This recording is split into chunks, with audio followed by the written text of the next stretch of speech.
The research ship Gentle Current moved slowly through the empty space where Earth's solar system once existed. Dr. Valix Nine Tides pressed his webbed hands against the viewing window and stared at the floating debris. Old metal pieces drifted, passed like ghosts of a dead civilization. "Still nothing alive out here," said his assistant, Coral of Deep Waters. "The Vorthons were very thorough 400 years ago." Valix nodded sadly. The Catherians were peaceful water-dwelling beings who traveled the galaxy studying extinct species. They hoped to learn from lost civilizations and perhaps prevent other extinctions. But Earth's destruction still puzzled them. Humans had fought so hard, even when they knew they could not win. "Wait," Coral said, checking her instruments. "I'm detecting something unusual." On the scanner, a small object appeared among the debris. It was different from the twisted metal around it. This object was smooth and intact, about the size of a small room. "Take us closer," Valix ordered. As they approached, the object became clearer.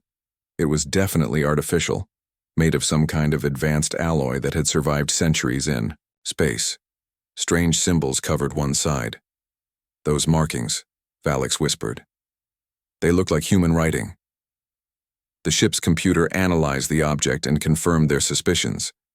It was a human cryogenic pod, designed to keep someone alive in frozen sleep for long periods. According to the readings, someone was still inside. "Impossible," Coral breathed. "Nothing could survive out here for so long." But the life signs were weak but steady. Someone had been sleeping in that pod for 4 centuries, waiting to be found. Valix made a decision that would change everything. "Bring it aboard." The pod was carefully moved into their medical bay. Valix studied the control panels covered in human symbols. His translator device worked slowly, converting the ancient text. The name Jake Morrison appeared on the identification screen, along with rank insignia showing he was a military pilot. "Should we wake him?" Coral asked nervously. "We don't know anything about human psychology. What if he becomes violent?" Valix had studied human history extensively. Yes, they were warriors, but they also showed remarkable kindness to other species. Their old records spoke of humans who died protecting alien refugees during the Vorthon invasion. "We have to try," Valix decided. "He's been alone in that pod for longer than our entire civilization has existed." The revival process took 6 hours. Advanced Catherian medical technology slowly warmed the frozen body and restarted biological functions. Jake's heart began beating. His lungs started breathing. His brain waves showed increasing activity. His eyes opened. Jake Morrison sat up quickly, then immediately regretted it as dizziness hit him. He found himself on a strange medical table, surrounded by equipment he didn't recognize. 2 tall, blue-skinned beings with large eyes and webbed hands watched him carefully. "Where am I?" Jake asked, his voice rough from centuries of disuse. The taller alien stepped forward. When it spoke, Jake heard English through some kind of translation device. "You are safe," Valix said gently. "I am Dr. Valix Nine Tides. We found your pod floating in space and revived you." Jake looked around the medical bay. Everything was organic and curved, nothing like the sharp angles of human technology. "What happened to my ship? Where's my squadron?" Valix exchanged a sad look with Coral. "How do you tell someone that everything they knew is gone?" "What is the last thing you remember?" Valix asked carefully. Jake rubbed his forehead, trying to think. "The Vorthan fleet was attacking Earth. Command ordered all pilots to buy time for the evacuation ships. I was hit and my fighter was dying. I made it to the emergency pod just before." He stopped. "How long was I out there?" 412 years, Valix said softly. The words hit Jake like a physical blow. He stared at the alien doctor, hoping he had misunderstood. "That's impossible. The war just started. The evacuation ships were getting away. Earth defense was holding the line." Valix moved closer, his large eyes full of compassion. "I am very sorry, Jake Morrison. The war ended long ago. Earth was destroyed. According to all galactic records, humanity is extinct. You are the only human we have ever encountered." Jake felt the world spinning around him. 400 years. Everyone he had ever known was dead. His family, His friends, his entire species, all gone while he slept in that pod. No, he whispered. There had to be survivors. The evacuation ships made it out. I saw them jump to hyperspace. Perhaps some escaped initially, Valak said. But the Vorthans hunted down every human they could find. They wanted to make an example of your species. Your people's refusal to surrender made the Vorthans very angry. Jake buried his face in his hands. The weight of being the last human alive pressed down on him like a mountain. Everyone was counting on him to buy them time, and he had failed. He had slept through 4 centuries while his species died out. What's the galaxy like now? Jake asked finally. Coral answered this time. The Vorthans control large portions of space through fear. Most species avoid conflict with them. We Catherians focus on research and healing. We try to preserve knowledge of extinct civilizations. Like mine, Jake said bitterly. Your species was remarkable, Valak said. Human military records show incredible bravery. Even when facing certain death, humans continued fighting to protect others. No other species has ever shown such determination. Jake looked up. Others? Humans died protecting other species? Oh yes. Many alien refugees survived the war because human soldiers gave their lives to defend evacuation ships. Your people could have escaped earlier, but they stayed to help others get away first. For the first time since waking up, Jake felt something other than despair, pride. His species had gone down fighting not just for themselves but for anyone who needed help. What happens to me now? Jake asked. We would like to take you to SciFiPrime, Valak explained. It's a peaceful world where survivors of extinct species can live safely. You would be among others who understand loss. Jake nodded slowly. What choice did he have? He was alone in a galaxy that had moved on without humanity. But as they prepared to leave the debris field that had once been Earth's solar system, Jake made a silent promise. If there was even the smallest chance that other humans had survived, somewhere in the galaxy he would find them. No human gets left behind. That was the code he had lived by as a pilot, and being the last of his kind wouldn't change that. The gentle current turned away from the graveyard of Earth and jumped to hyperspace, carrying the only known human survivor toward an uncertain future. SciFiPrime was beautiful in a way that made Jake's heart ache. The planet had crystal blue oceans, floating cities connected by graceful bridges, and gardens that seemed to grow in impossible spirals toward the sky. It was paradise for refugees who had lost their homeworlds. Jake walked through the memorial gardens where monuments honored extinct species. He stopped at the newest addition, a simple stone marker with humanity carved in several languages. Below it, the inscription read, "They fought not just for themselves, but for all who needed protection. You come here every day," said a voice behind him.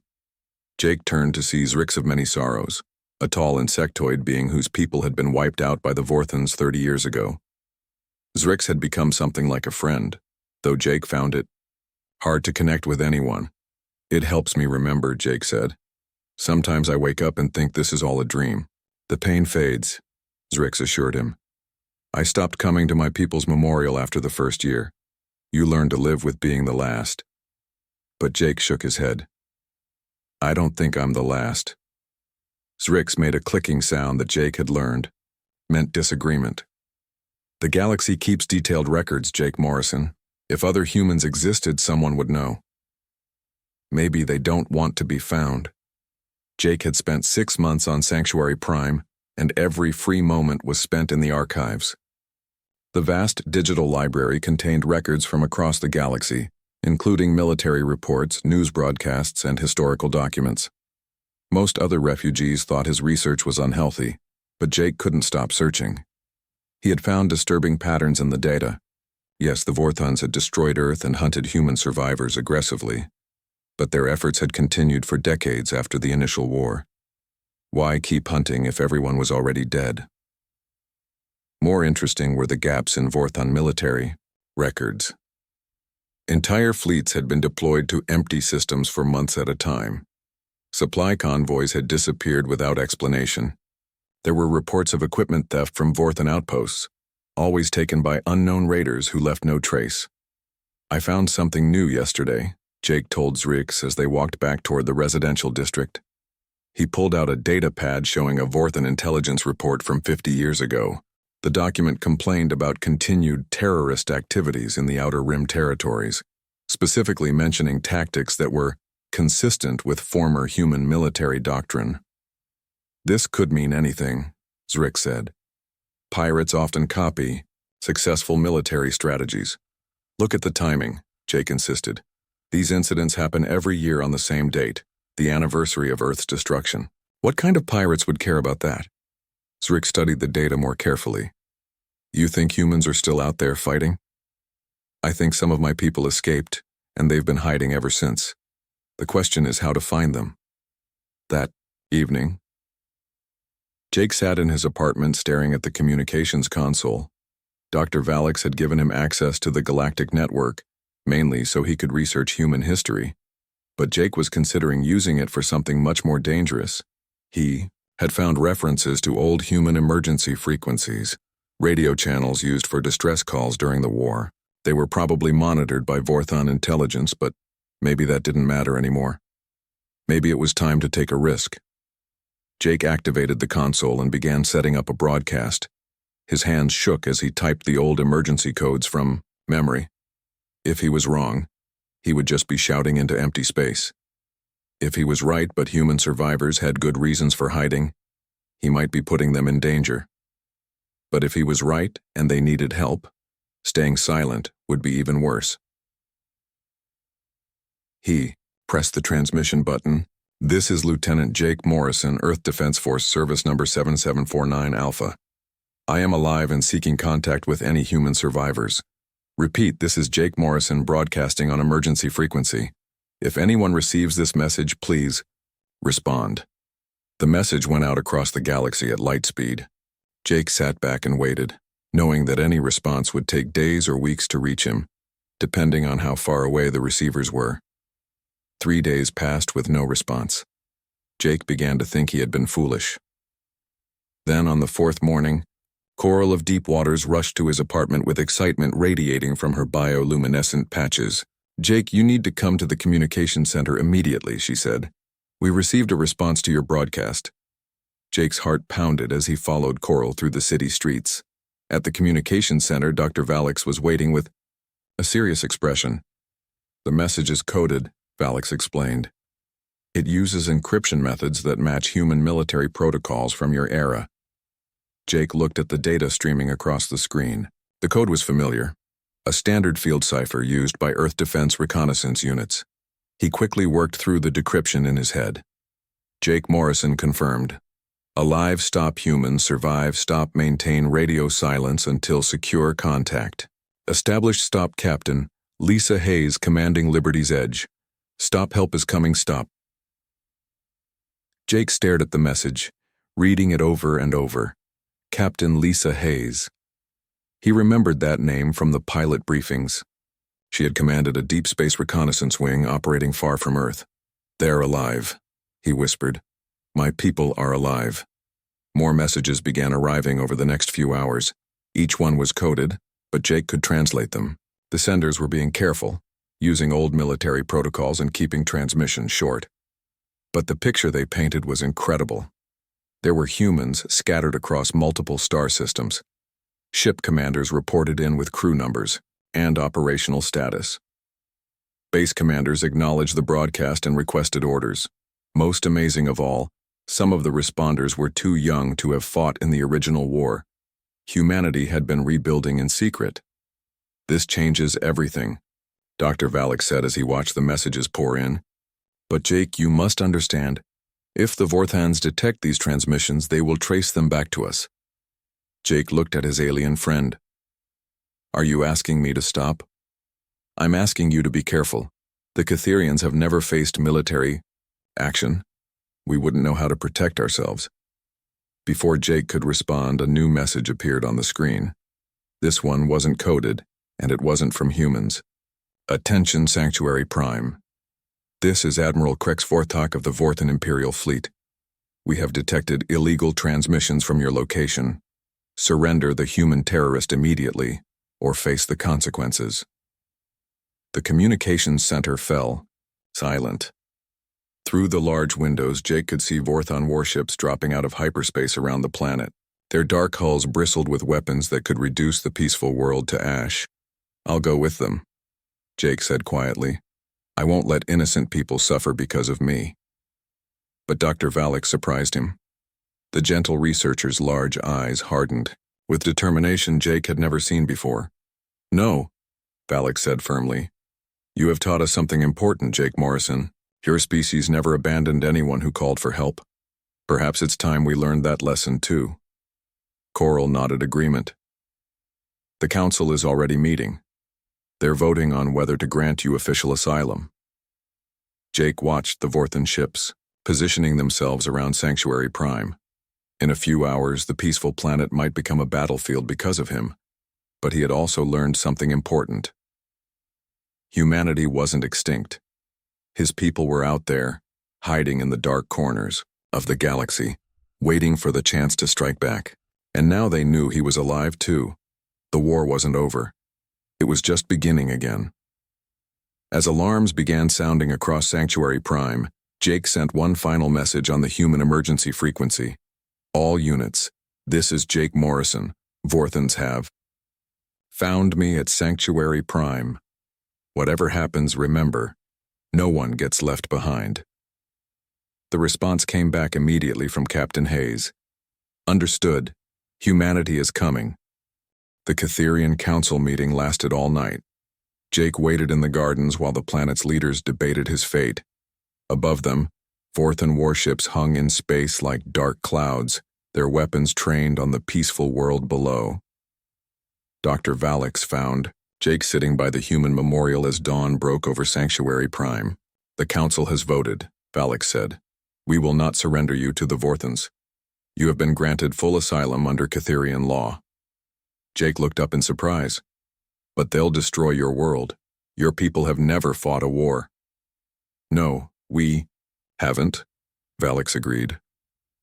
"But we've spent centuries studying extinct species, learning about their final days. Do you know what we discovered?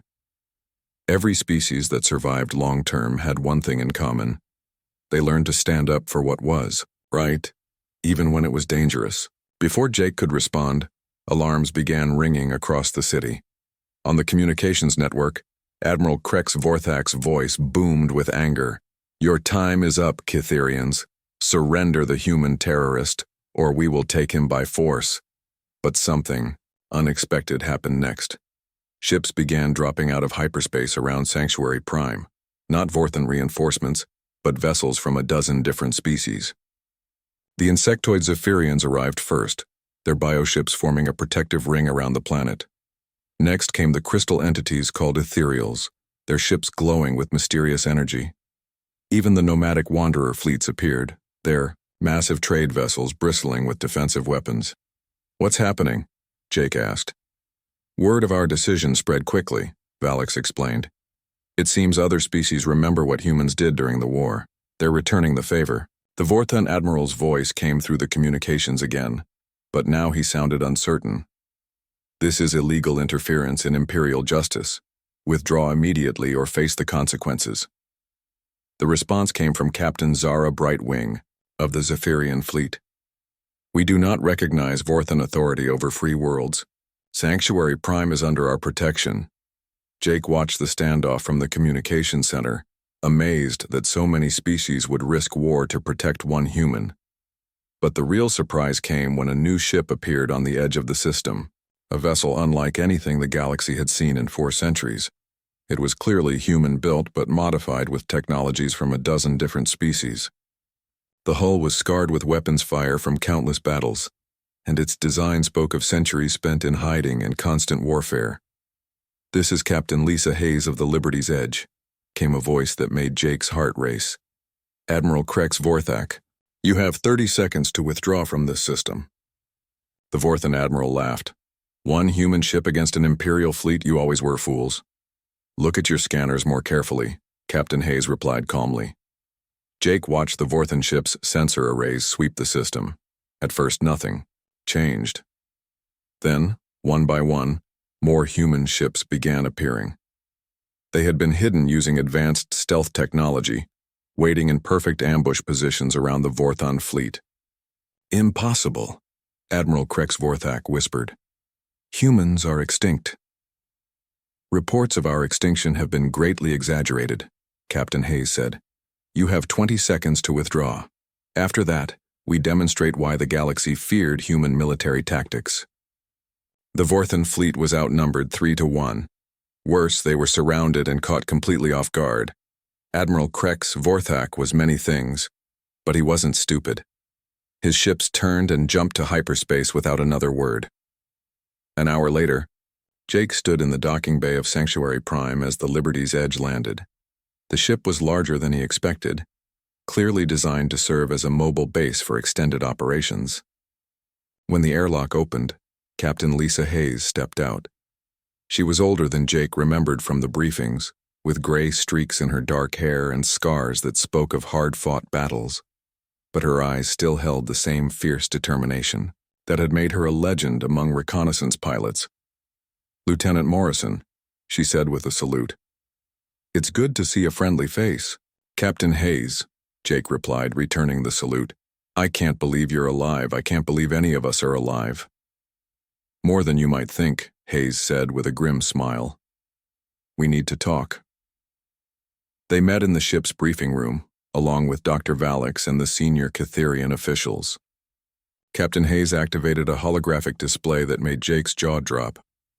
The map showed human installations scattered across dozens of star systems, hidden bases, mobile fleets, research stations, and refugee camps, all connected by a secret network that had operated under Vorthon noses for 4 centuries. "How is this possible?" Jake asked. "When Earth fell, several deep space missions were too far out to return," Hayes explained. "We linked up with evacuation ships and established the first hidden bases. The Vorthons hunted us hard for the first 50 years, but they underestimated how well humans could adapt." She highlighted different installations on the map. "We learned to live like ghosts, hitting Vorthon supply lines and disappearing before they could respond. We've rescued prisoners from dozens of species, established trade relationships with neutral worlds, and slowly built our strength." "But why stay hidden?" Dr. Valix asked. "With these numbers, you could have fought openly." "Because we learned something important," Hayes replied. "The Vorthons rule through fear and overwhelming force.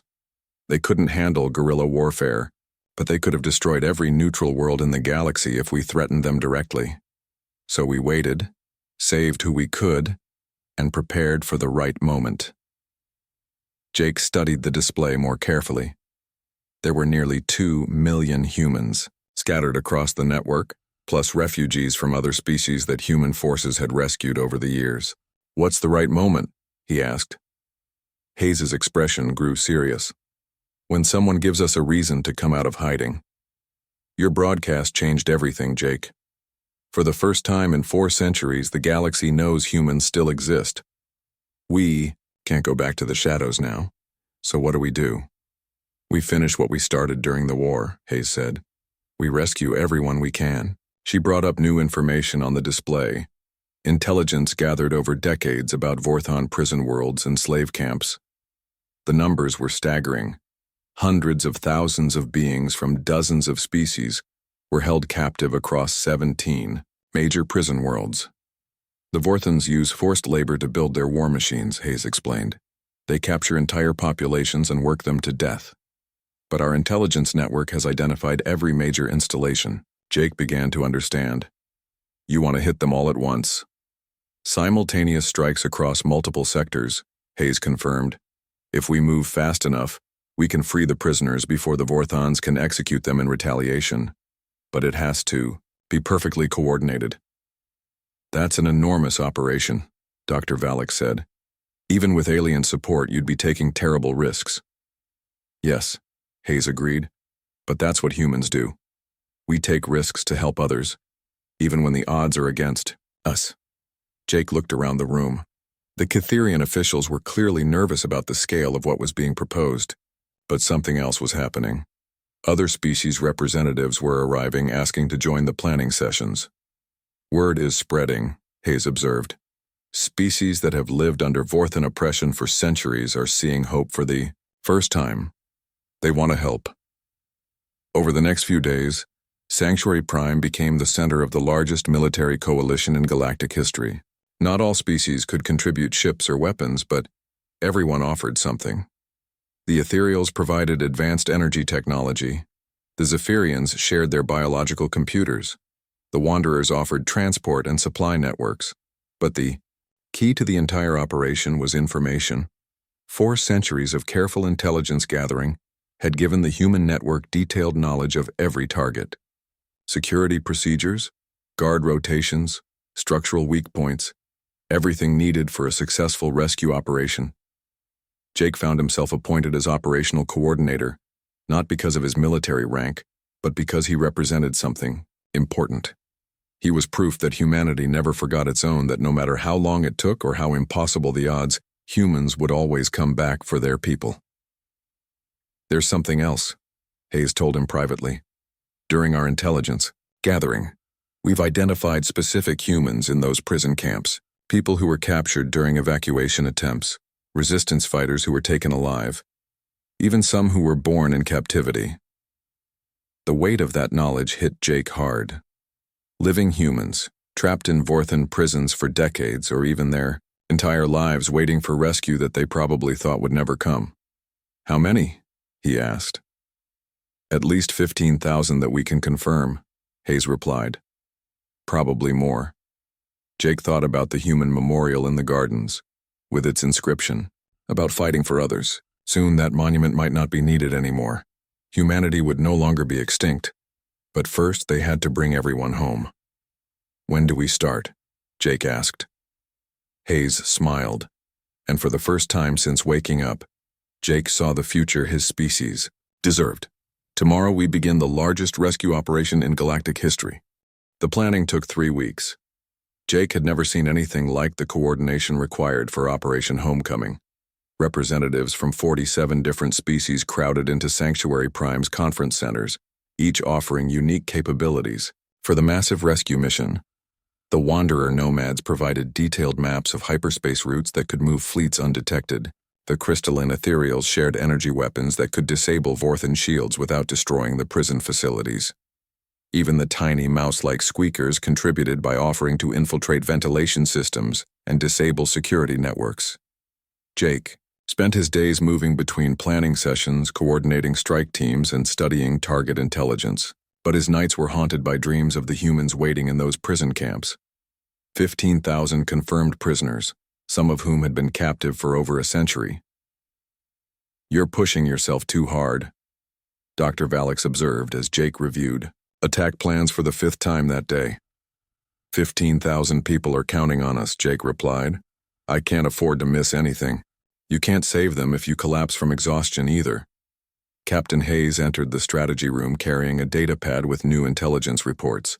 Her expression was grim. We have a problem, she announced. Our scouts report increased Vorthan military activity around 3 of the target worlds. They might be suspicious. Jake studied the new data. Vorthan fleet movements had definitely increased near prison worlds Alpha 7, Gamma 12, and Sigma 9. Not enough to suggest they knew about the planned attack, but enough to make those operations much more dangerous. We could delay those strikes, suggested Commander Troy Banks, a human officer who had spent decades perfecting hit-and-run tactics against Vorthan supply lines. No, Jake said firmly. If we delay, they might move the prisoners or increase security everywhere. We stick to the plan. Even if it means higher casualties, Banks asked. Jake looked around the room at the assembled representatives. Species that had never worked together before were now planning the most complex military operation in galactic history. All because humans had taught them that some things were worth fighting for. Especially then, Jake replied. That's what makes us human. We don't calculate acceptable losses when it comes to rescuing people. Captain Hayes nodded approval. Jake's right. We knew this wouldn't be easy. The mission parameters remain unchanged. Simultaneous strikes on all 17 targets. Over the following days, fleets began moving into position. The human ships were joined by vessels from their alien allies, creating strike forces unlike anything the galaxy had ever seen. Each group had specific targets and carefully planned escape routes. Jake would coordinate the entire operation from the command ship New Earth, a massive vessel that had been constructed in secret over decades. It was humanity's most advanced warship, incorporating technology from every species in their hidden network. But as the final preparations were made, Jake couldn't shake a growing sense of dread. The operation was too complex, involving too many variables. If even one thing went wrong, the entire mission could collapse. His fears were confirmed when Admiral Krex Vorthak's face appeared on the galactic news networks. "Citizens of the galaxy," the Vorthan commander announced, "we have discovered evidence of a massive terrorist conspiracy. Human extremists thought extinct have been planning coordinated attacks across Imperial space. We are taking appropriate security measures." Jake watched the broadcast with growing horror. On the screen, Vorthan fleets were deploying to protect their prison worlds. The element of surprise was gone. "How did they know?" Captain Hayes demanded as the senior staff gathered in the New Earth's briefing room. "It doesn't matter," Jake replied. "What matters is that they're moving to protect the prisons. If we wait, they'll execute the prisoners rather than risk losing them. So we attack now?" Commander Banks asked. "Without full preparation?" Jake looked at the tactical display showing Vorthan positions around each target. The odds had gone from difficult to nearly impossible. But on another screen, he could see intelligence photos of the prison camps, human faces staring out through energy barriers, waiting for help that might never come. "We attack now," he decided. "Full deployment, all targets, no delays." The next 6 hours were controlled chaos as fleets across the galaxy received their final orders and moved toward their targets. Jake stood in the New Earth's command center, watching as 17 different strike forces prepared to engage heavily defended Vorthan installations. "All teams report ready," Communications Officer Sarah Kim announced. "Waiting for your orders, sir." Jake looked around the command center. The crew was a mix of humans and aliens, all working together toward the same goal. Dr. Valix was there, serving as a medical coordinator. Even Zurix of Many Sorrows had joined the mission, saying that human determination had inspired his species to hope again. "This is Admiral Morrison to all strike teams," Jake said, using the rank Captain Hayes had given him for the operation. "Operation Homecoming is a go. Remember, no one gets left behind." The responses came back from across the galaxy. Strike Team Alpha acknowledged. Team Beta moving to attack position. Gamma Team ready to breach. One by one, 17 different. Battles began simultaneously. Jake watched the tactical displays as human and alien forces engaged Vorthan defenses around the prison worlds. The fighting was intense, with both sides taking heavy casualties. "Direct hit on prison world Alpha 7, reported Communications. Strike. Team Alpha has breached the main facility. Team Delta is encountering heavy resistance at Sigma 9, came another report, requesting immediate support." Jake felt the weight of command as he watched the battles unfold. Every decision he made would determine whether thousands of prisoners lived or died. Every order could save lives or doom entire strike teams. "Sir, we're receiving a priority transmission from Prison World Beta 3, Communications announced. On the screen, a face appeared that made Jake's heart stop. It was a young woman, perhaps 20 years old, with distinctly human features, but she was speaking from inside one of the prison camps. "This is Amy Chen to any human forces," she said. "We've taken control of the security center in Section 7. There are 200 humans here, plus about 500 other prisoners. We're holding the guards, but we can't last long." Jake stared at the transmission. A human, born in captivity, leading a prisoner, revolt to help with their own rescue. It was exactly the kind of courage that had made humanity legendary. "Strike Team Beta. Redirect to Section 7 of your target," Jake ordered. "Priority rescue of prisoner-led resistance. Acknowledged. Beta.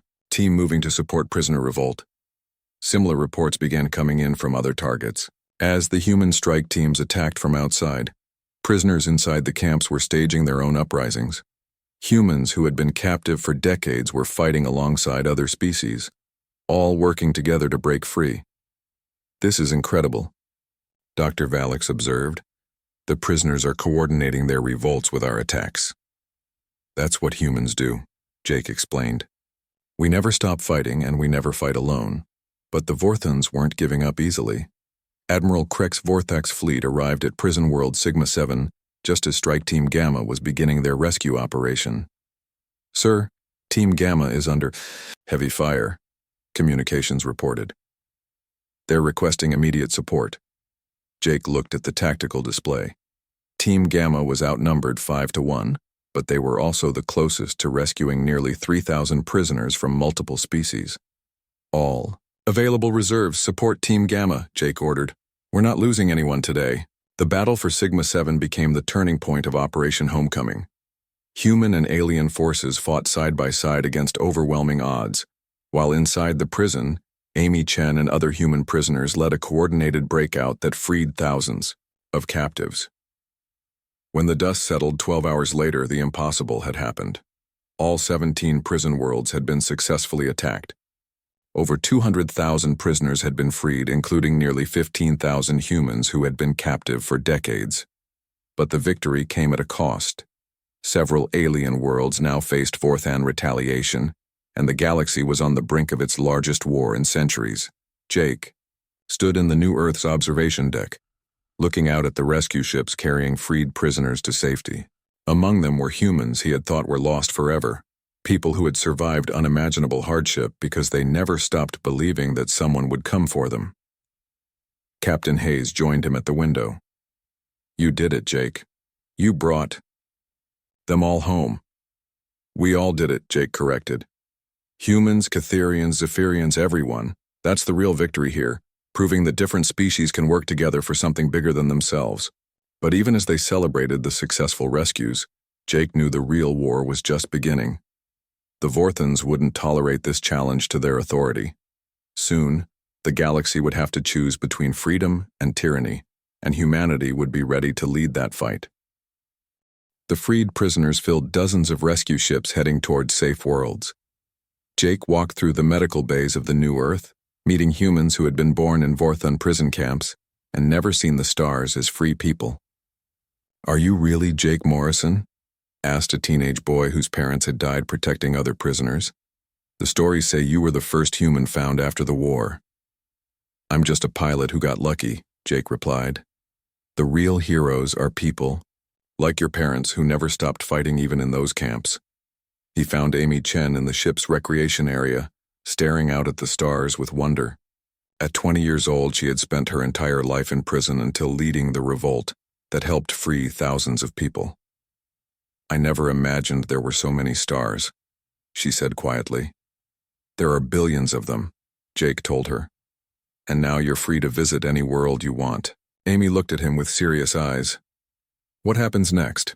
The Vorthons won't just let us go." She was right. Intelligence reports showed massive Vorthon fleets mobilizing across the galaxy. Admiral Krex Vorthak had declared the prison raids an act of war and was demanding that all neutral worlds surrender any escaped prisoners immediately. Captain Hayes called an emergency meeting of all senior officers and allied representatives. The main briefing room of the New Earth was packed with beings from dozens of species, all trying to figure out how to deal with Vorthon retaliation. "They're demanding we return all freed prisoners," reported Commander Banks. "Several neutral worlds are considering compliance rather than face invasion. That's not acceptable," declared Captain Zara Brightwing of the Zephyrian fleet. "We didn't risk everything just to hand people back to their captors." "The Vorthons have the largest military in the galaxy," pointed out a Wanderer representative. "How do we fight an empire that size?" Jake studied the tactical displays showing Vorthon fleet positions. The enemy had them outnumbered 10-1, with superior technology and established supply lines. By every conventional measure, this was a hopeless fight. But humans had never been good at conventional warfare. "We don't fight their strengths," Jake said. "We use what we learned during 4 centuries of guerrilla warfare. Hit and run, strike where they're weak, and make them chase shadows." "That worked when we were hidden," Captain Hayes pointed out. But now they know where we are. No, they don't, Jake replied with growing excitement. They know where we were. But what if we disappear again? He brought up star charts showing the vast empty regions between galactic arms. The Wanderers know routes through areas the Vorthons consider uninhabitable. We evacuate everyone to mobile bases and fight from the void. You're talking about moving millions of people, Dr. Valix said. The logistics alone would be impossible. Not if everyone helps, Jake countered. Every species here has refugee experience. Together, we can create the largest mobile civilization in galactic history. The debate continued for hours, but gradually a plan emerged. The allied species would establish a network of mobile bases, moving constantly to avoid Vorthon detection. They would strike at enemy supply lines and liberate more prisoners, growing, stronger with each successful operation. But the plan required time to implement, and the Vorthons weren't going to wait. Admiral Morrison, communications interrupted. We're receiving a galaxy-wide broadcast from Admiral Krex Vorthak. The Vorthon commander appeared on the main screen, his scaled face twisted with rage. Behind him stood rows of prisoners, beings, from the species that had helped with the rescue operation. Citizens of the galaxy, Krex Vorthak announced. The terrorist actions of human extremists and their allies will not be tolerated. As an example, these prisoners will be executed unless all escaped captives are returned within 48 hours. Jake felt sick as he recognized some of the faces on the screen. Catherian researchers, Zephyrian civilians, even some of the tiny squeakers who had helped disable security systems. He's using our own tactics against us, Captain Hayes said grimly, threatening innocents to force our surrender. We have to save them, Jake said immediately. It's obviously a trap, Commander Banks pointed out. He's trying to draw us into a direct confrontation where his superior numbers will decide the outcome. Jake looked around the room at the representatives of all the species that had risked everything to help humanity. They had followed humans into the most dangerous military operation in galactic history because they believed in the principle that no one gets left behind. Then we spring the trap, Jake decided, but on our terms. The plan that emerged was audacious even by human standards. Instead of trying to avoid the Vorthon main fleet, they would attack it directly, but not with conventional tactics. Every ship we have, from every species, Jake explained. Humans, Catherians, Zephyrians, Ethereals, Wanderers, Squeakers, everyone. The largest multi-species fleet in galactic history. That's still not enough firepower to defeat the Vorthon Navy, protested a military advisor. We're not trying to destroy them, Jake replied. We're trying to rescue people. There's a difference. The Battle of Liberation Point began 36 hours and later. The Vorthon fleet waited in formation around a massive space station where the hostages were being held. Admiral Krex Vorthak clearly expected the Allied forces to either surrender or attempt a desperate frontal assault. He got neither. Instead, the Allied fleet arrived in perfect coordination from multiple directions. Human ships led the charge, but they were followed by the strangest armada ever assembled. Elegant Catherian research vessels flew alongside predatory Zephyrian bioships. Crystalline ethereal constructs moved in formation with massive Wanderer, cargo haulers.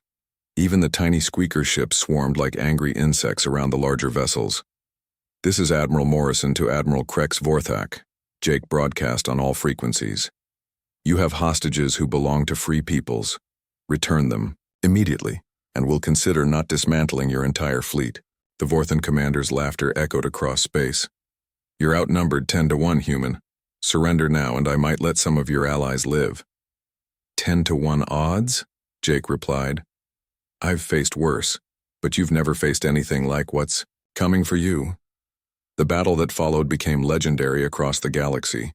The Allied fleet didn't fight like any military force the Vorthons had ever encountered. They fought like a family protecting their own.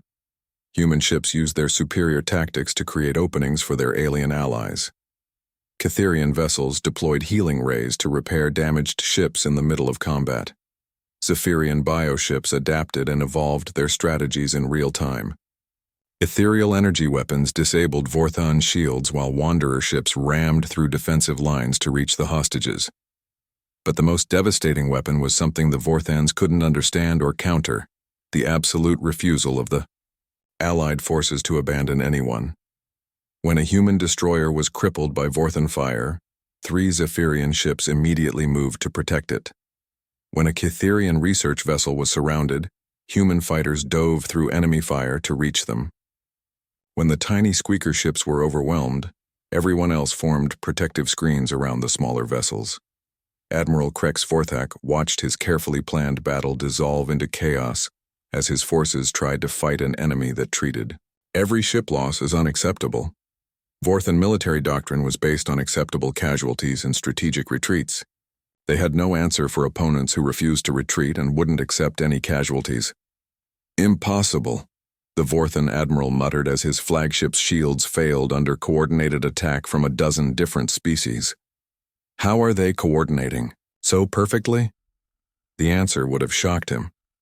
The Allied fleet wasn't being controlled by sophisticated computers or advanced communications.